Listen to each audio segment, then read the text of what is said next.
안녕하세요. 민성원 연구소 효자학원 원장 김신영입니다.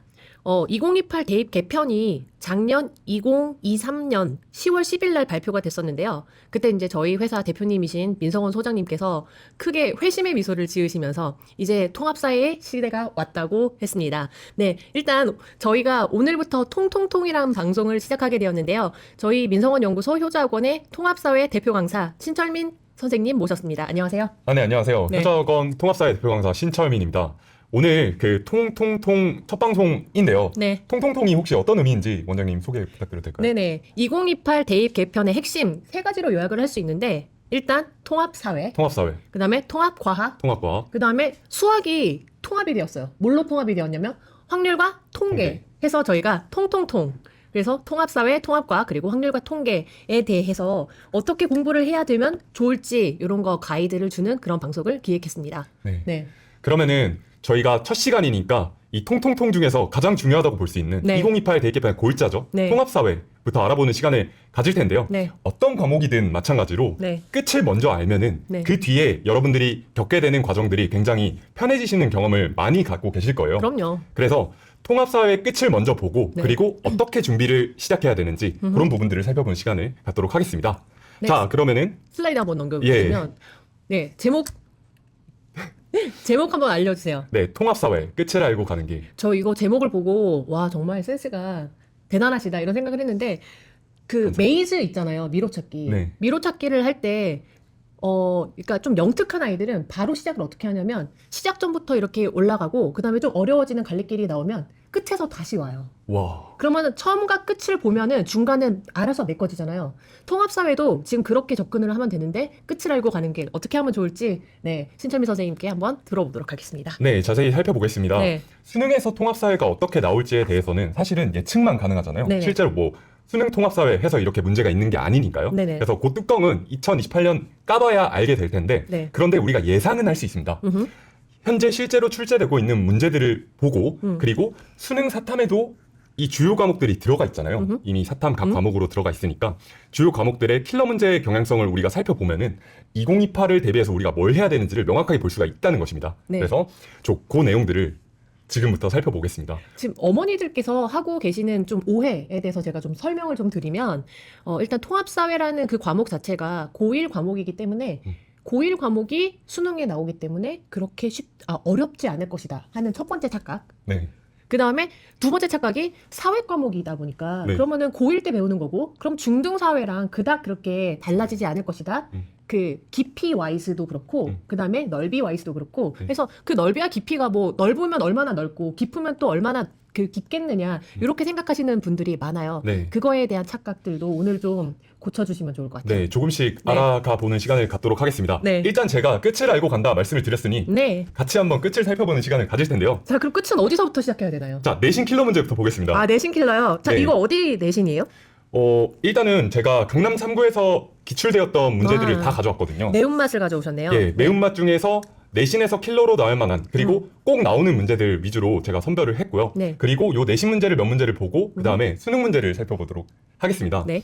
자, 내신에서 통합사회 어렵게 나온다 하면은 가장 어렵게 나올 수 있는 단원이 그리고 실제로 아이들이 체감상 진짜 어렵다 느끼는 단원 5단원이거든요. 아 5단원 네. 경제 파트죠. 경제 파트입니다. 제가 지금 저희 신철미 선생님의 프로필을 공개를 안 했네요. 자, 한번 공개를 한번 해드리도록 하겠습니다. 일단 저희 민성원 연구소의 민성원 소장님께서 서울대 경제학과를 나오시고 네. 그 다음에 또다시 학교를 다시 가셔서 서울대 공법학사, 그러니까 법대를 법대. 나오셨어요. 네.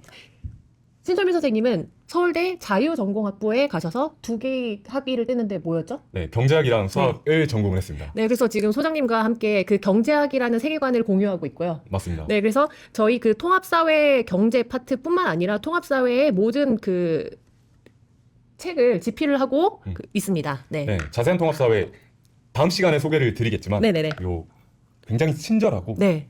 세밀하고 세심한 책이 있습니다. 네, 저희가 야심차게 준비하고 있는 네. 그 차기 프로젝트인데요. 네네. 일단 그러면은 내신 킬러 5단원 한번 보겠습니다. 네, 본론으로. 네, 그러면은 본격적으로 음. 끝이 어떤 모양인지 야. 살펴볼 텐데요. 네. 통합사회에서 특히 이제 고1 현행 네. 고1 통합사회에서 아이들이 제일 어려워하는 거? 가장 어려워하는 단원이 바로 뭔- 이 5단원 뭔 줄 알아요? 경제 파트입니다. 네, 경제 파트. 네. 네. 이 경제 파트 중에서도 시험에 킬러 문제가 나올 수 있는 소단원은 딱 두 개 있습니다. 네. 첫 번째 단원이 바로 제가 표시한 합리적 선택 단원이고요. 음흠. 그리고 두 번째 단원이 뒤에서 살펴볼 5-3단원 네. 국제무역 파트입니다. 아, 이제는 5-1단원 문제를 실제로 한번 풀어볼 텐데요. 네. 시청자 여러분들도 보시고 네. 아 이게 통합사회가 할만한지 아니면은 아 이게 만만하게 볼 것이 아니구나.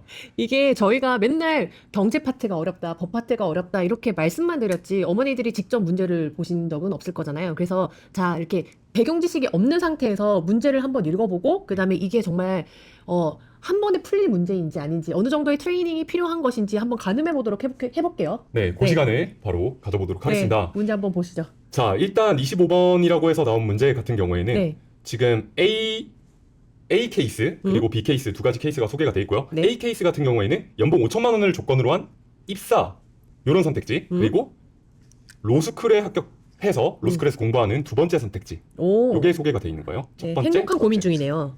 행복한 고민이죠. 네, 행복한 고민인데 어떤 거를 선택해야 나에게 더 이익이 될지 네. 요거를 선택하는 거잖아요. 그것이 합리적 바로 선택. 합리적 선택이죠. 오케이. 자, 1번부터 보시면은 입사 면접에 합격을 했다. 그러면은 자, 로스쿨을 진학하지는 못하는 거고 또 로스쿨에 합격했다 치면은 입사는 못하는 거고. 그쵸. 네, 요런 상황이라는 거 캐치를 하시고요. 자, 그다음에 선택지로 한번 넘어가 보겠습니다. 네. 자, 보기 보시면은 기억에서 기억 선지는 A가 로스쿨 진학을 한다고 가정했을 때 발생하는 기회비용이 4,600만 원이다라고 했습니다. 자, 여기서 기회비용은 명시적 비용, 암묵적 비용. 이렇게 계산을 하셔야 되고요. 자, 그러면 우리 기회비용, 명시적 비용, 그 다음에 암묵적 비용 이렇게 명확하게 알고 있어야 되겠어요. 네, 여기에 대한 개념적 이해는 되셔야 되고요. 개념 강의가 아니다 보니까 네네네. 네, 여기서 설명하기는 좀 적절하지 않지만 기회비용은 경제학에서 말하는 비용이라고 생각하시면 되고요.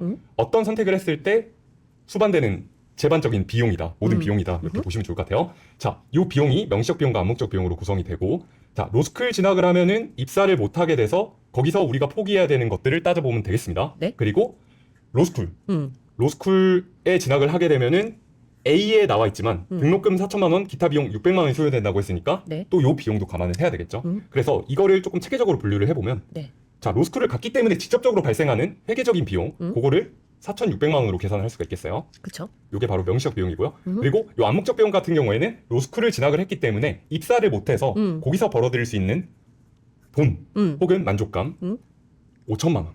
네.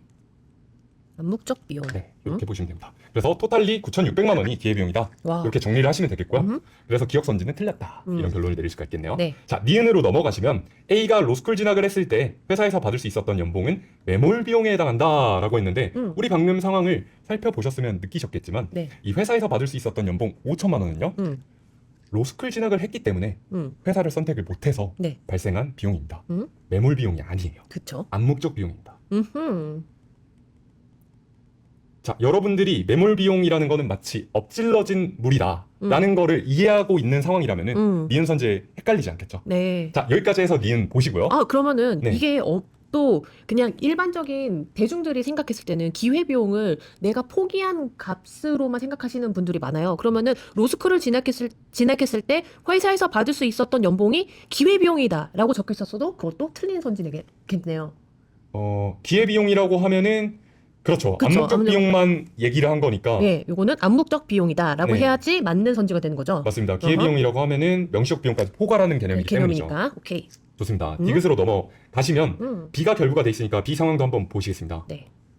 자, 친구랑 함께 상영시간 2시간 영화를 보는데 12,000원을 쓸 수도 있고 삼촌의 심부름을 해서 7,000원을 받을 수도 있고 그리고 2시간 동안 아르바이트를 해서 15,000원을 벌 수도 있는 상황이네요. 세 갈래길. 세 갈래길. 네. 자, 첫 번째 갈래길 요거, 그 다음에 두 번째 갈래길, 세 번째 갈래길. 네. 자, 디귿으로 바로 넘어가서 지금 선지가 뭘 말하고 있는지 보시면요. 네. B가 영화를 봄으로써 그러면 우리 관심사는 영화로 일단은 픽스가 돼야 되는 거죠. 그러면 영화를 보는데 여기다가 제가 밑줄을 쫙 긋겠습니다. 영화를 봄으로써 발생한 암묵적 비용은 아르바이트를 해서 받을 수도 있었던 15,000원이다. 이렇게 표현이 되어 있습니다. 네. 자, 영화를 보는데 들어가는 암묵적인 비용. 명시적인 비용은 말 그대로 노골적으로 네. 명확하게 들어가는 비용이지만 네. 이 암묵적 비용은 선택하지 않은 편익 마이너스 명시적 비용이거든요. 그런데 지금 여기 상황을 보시면 네. 삼촌의 심부름을 해서 7,000원을 벌 수도 있었어요. 네. 그리고 2시간 동안 아르바이트를 해서 15,000원을 벌 수도 있었어요. 네. 동시에 할 수는 없죠. 네. 동시에 할 수는 없고. 자, 그 중에서 가장 큰 것이 명시적 비용이에요. 그렇죠. 이게 포인트인데. 자, 그래서 요 세 번째 선택지가 네. 요 세 번째 선택지에서 얻을 수 있는 무엇이 바로 편익 그리고 마이너스 명시적 비용이 되고요. 이것이 바로 영화를 봄으로써 발생한 암묵적 비용이 되는 거예요.